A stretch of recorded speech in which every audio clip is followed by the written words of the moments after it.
Hello. This video is going to be a little bit of an experiment. Basically, the most common question that we get inside Beacon is, okay, I've made my lead magnet. Now, what do I do with it? Like, how do I get it on my website? How do I use it to start generating more leads for my business?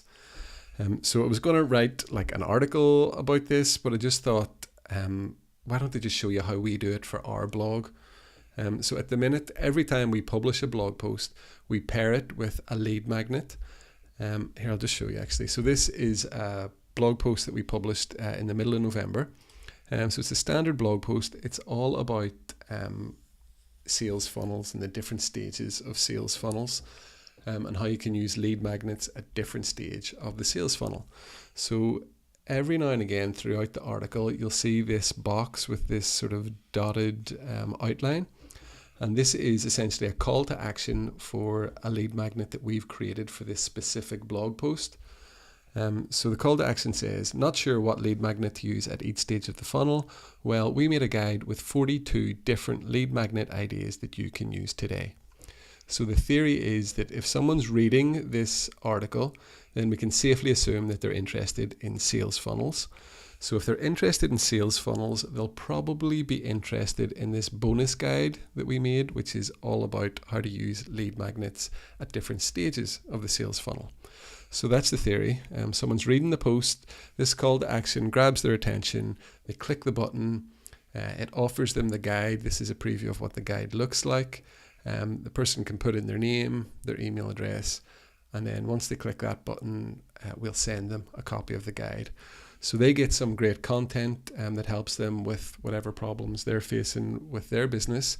And we also get their email address so we can follow up with them about our products and services at a later date. So that's the theory of how to use lead magnets within a blog post. So we have a new blog post coming out in a couple of days' time at the start of next week. So I thought it might be fun just to show you how we go about setting up this lead magnet within the new blog post. So that's what I'm going to basically be showing you in this video. So it'll only take 5 or 10 minutes. It'll not take long at all. But I thought it might be useful for you guys just to take a little peek behind the curtain and see how it actually works in practice. So the new blog post, I have that loaded into WordPress already. This is the new post. It's just in draft mode at the minute. You can see it's scheduled to be published next week. And you'll notice that throughout the post, I've left just a little reminder for myself to insert the content upgrade here. So if you're not familiar with that phrase, content upgrade, a content upgrade is basically a lead magnet that is paired with a specific blog post. So it's a lead magnet that works in tandem with a blog post. So it improves upon the blog post. It follows on in the same subject matter of the blog post. And because of that, it's more relevant to the reader, and people are more likely to opt in, give you their email address in order to get this lead magnet. So that's what a content upgrade is. So I think we try to put in like 2 calls to action in every blog post. So there's one in the first third of the article. And then if I scroll down to the bottom, you can see I've got a reminder here to myself to add another content upgrade there. So let's show you how I do that. I'm going to jump into Beacon. Yep, so we're in Beacon. This is the lead magnet that I've made. I'll just give you a quick look so you can see what that looks like. It's a fairly standard checklist. Like, it's got this nice big background image of somebody using a search engine, because the checklist is all about search engine optimization. This is the actual checklist itself, nice and clear, very readable. And then we've got a call to action at the end of that checklist. So now, how do I get this checklist into my blog so that I can start using it to collect email addresses? Well, that's what I'm going to show you. So I'm going to go back to my Beacon dashboard. I'm going to click this link at the top. See where it says Manage Lead Capture? That's what I'm going to click on, because we're trying to manage the lead capture option for our blog. You can see here already that I have, this is the lead magnet that I showed you at the start about sales funnels. So we published that a little while ago. It's got 41 leads so far and a conversion rate of nearly 20%, which is really good. So I think a typical conversion rate for a blog post is around about 2%. But we find that when you use content upgrades, because they're so relevant to the actual post, conversion rate is really high. So that's really good. Ignore these guys. That's just draft ones that I've made just for testing purposes. Like the conversion rate isn't actually zero. Just it isn't live. But yeah, so let's go back to creating a new lead capture form for our blog post. So I'm going to click Create New. So we're now invited to pick a lead magnet. So which lead magnet should this form link to? Well, it's the lead magnet that I just showed you. It's this first one, beginner friendly SEO checklist. So just let me preview that just to make sure that, yep, that's definitely the right one. Looks good. So I'm going to select that one. And then I have a few different templates for the call to action. So the one that you saw previously was this cutout one. It's just the dotted line. It works quite well because it's nice and subtle. But I think I want to do something a little bit different for this one. So I'm going to use this portrait template. I think I'll probably swap that image out, but let's start with this template anyway. So now this opens up, this is essentially the lead capture editor. So I can change this headline, I can change that image, I can change this button color. All this can be changed. So let's just start doing that now. So let's change the headline. So bonus resource, that's a bit vague. Like there's not really anything compelling there for a reader to actually grab their attention. So let's change that from bonus resource to like free SEO checklist. So remember that people are reading a blog post that we've written about search engine optimization. Like chances are they're going to be intrigued by a free SEO checklist to go with that. So let me just make that bold. I'm going to reduce the font size of that so it fits on one line. That looks good. Then let's customize this little paragraph. So this is really like if the headline is supposed to grab their attention, then this paragraph should be used to just expand on it. Like an SEO checklist is a bit vague. So let's just expand on what the checklist is.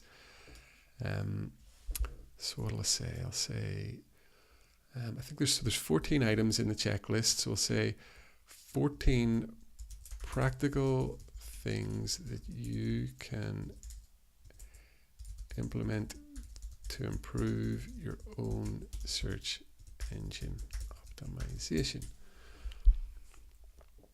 Yeah, I think that'll work. So the blog post is about like the theory behind search engine optimization, and this lead magnet is about the practical implementation of that theory.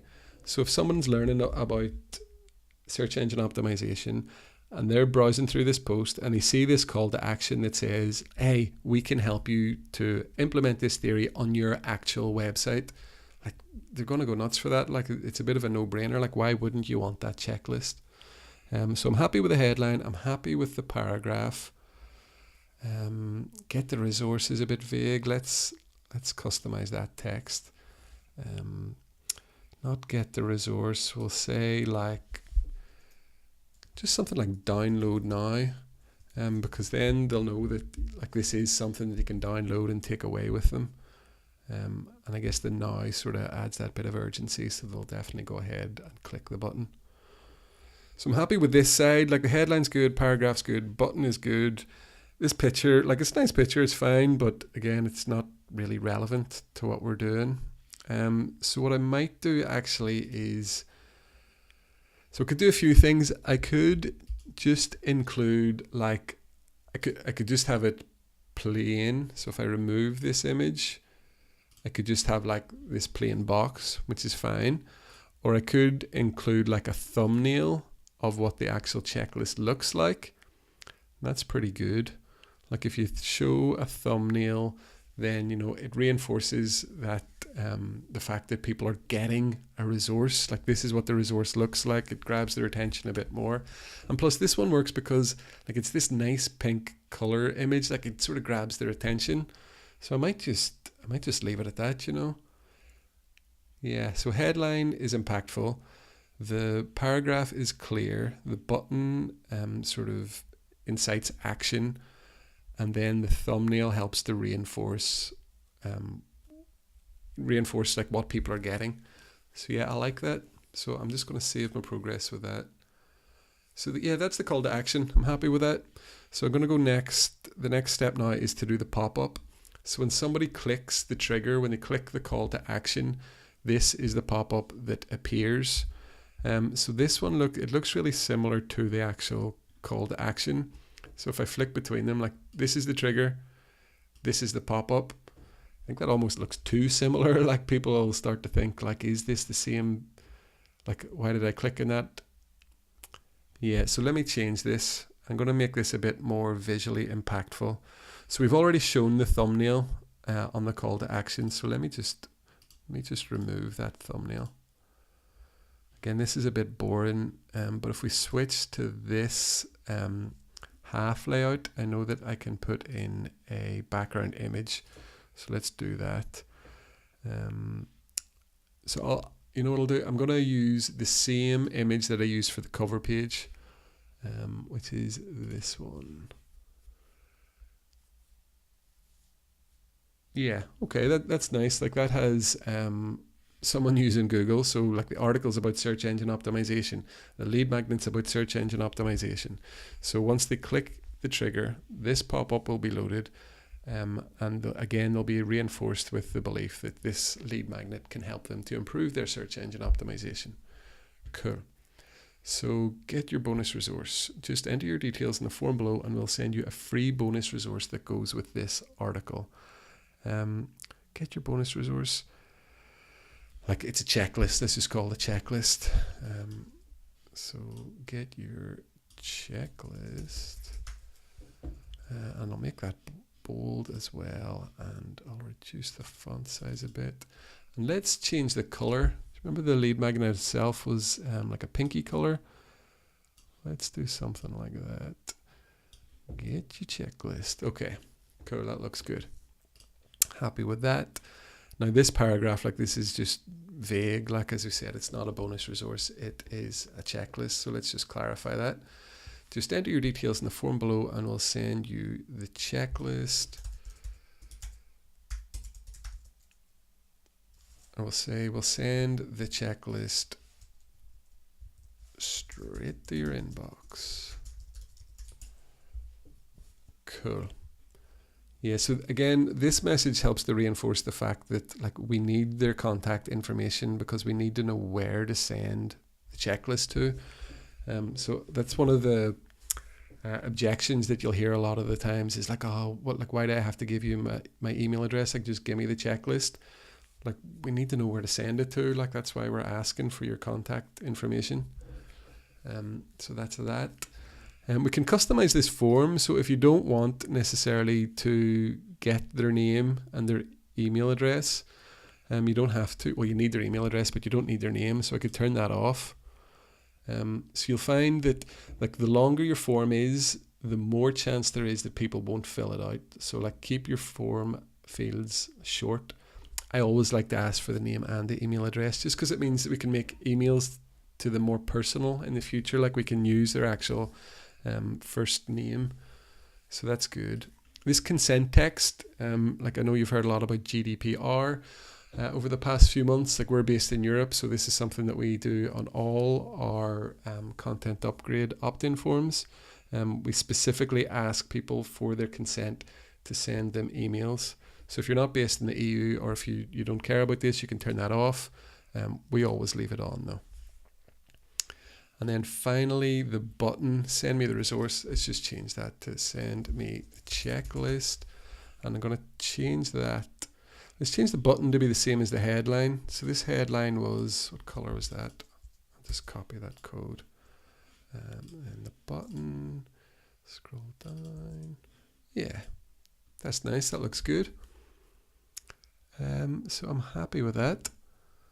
So yeah, I'll save that before I do anything else. Then just to recap, this is the call to action. When someone clicks this button, they'll get this pop-up. They'll be asked to put in their details. Yeah, happy days. And then once they put in their details, it'll take them to the next step, which is the thank you page. So thanks, we just sent the resource to your email address. It should arrive shortly. I'll maybe just change that. We just sent the checklist to your email address. It should arrive shortly. And then I might just put in, if it hasn't arrived within 5 minutes, please check your spam folder. Okay. All right, so that looks good. That's fine. No need to over egg the pudding there. So that's the thank you page that they'll see then. Then, of course, they'll get sent the email. So I can customize the email. So this is what it'll look like. So again, the subject line, here's your resource, just very vague. Like, let's just call it, here's your checklist. Here's your SEO checklist. I'll just say your SEO checklist. SEO checklist has arrived. The from name, like that's me, Kevin from Beacon, so that's fine. I don't have to change that. Definitely change this to your own name and your own company. And the same for the reply to address. Like, people are probably going to reply to your email to say like, oh, thanks so much. So make sure you put in your own email address here instead of mine. And then this is the actual email message. Hey, thanks for subscribing. To get your free resource, just click the link below. I'm just going to change that, like, to access or I'll say to download the checklist. Just click the link below. And that link is automatically appended to the email. Like, you don't have to worry about like adding that in, or what is the link. Like, just we add that in automatically, so don't worry about it. Then I'll click save. And then, yes, so the next step is really important. So whenever someone submits their email address into the form, we want to pass that email address directly into our email marketing system. Basically, yeah, like, so if someone downloads the checklist, if somebody fills out this form, like, Beacon will store the name and the email address within Beacon, and that's great. But ideally, like, we want that to go straight into our email marketing service, just because, like, it saves us a step of having to upload email addresses manually into MailChimp or Drip or whatever. So let's go back into integrations. We use Drip for our email marketing.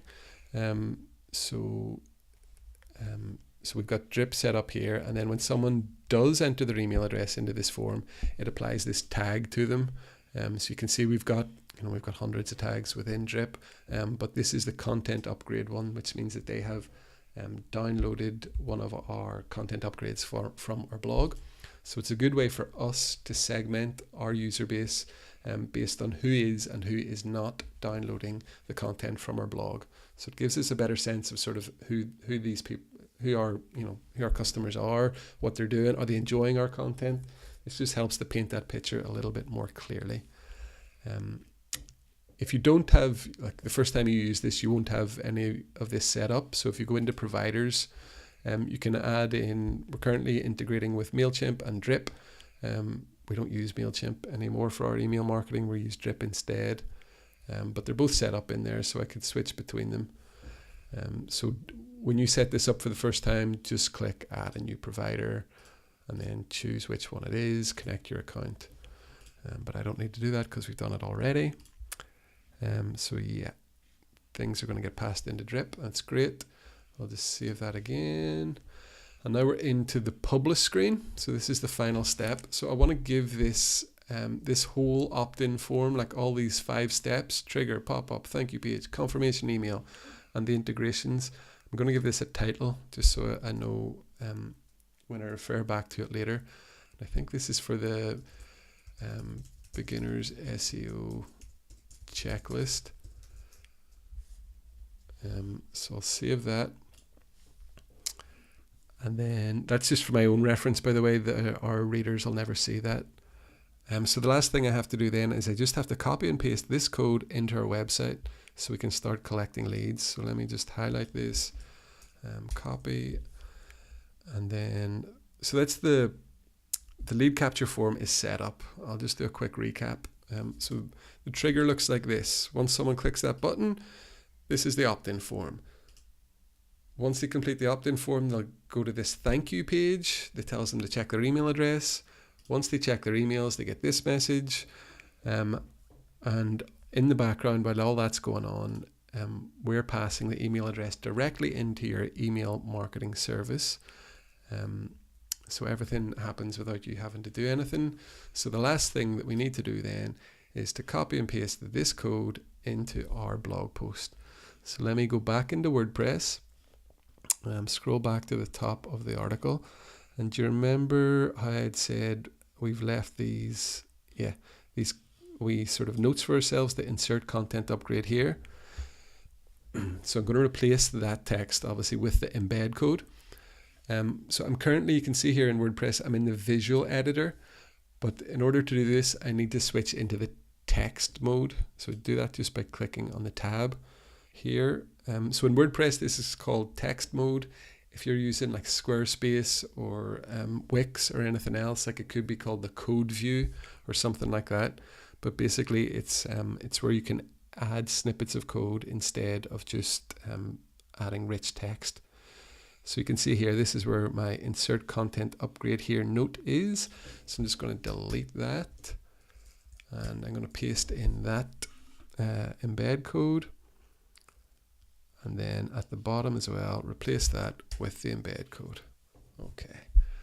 So that's it. Pretty much like that's all there is to it. I'm just going to scroll back to the top. I'll update that post. And then if I preview the post, so this is the post, how to use SEO in your content marketing strategy. What is SEO? And then there's a call to action for our free SEO checklist. So when people click on that, they get this pop-up, they get this image, and they're invited to put in their details. So you put in your name, put in your email address, make sure that you give consent, and then say, send me the checklist. So the user then sees the thank you page, they're invited to check their emails, and that is where the resource is. The checklist has been sent to their email address. So there you go. It's pretty straightforward. Like just start with one of our templates, customize the text to suit your own purposes, and then embed it in your blog post. And you really will be collecting more leads in no time. Like this technique really can improve the conversion rates of individual blog posts. So you're making more effective use of your traffic. So hopefully you found that that interesting. It's a bit weird for me having to talk out loud so much, but if you find these interesting, let me know in the comments, and we might do more of these sort of watch me work type things. So yeah, let me know if that was any good. All right, thanks now. That's it from me. Bye.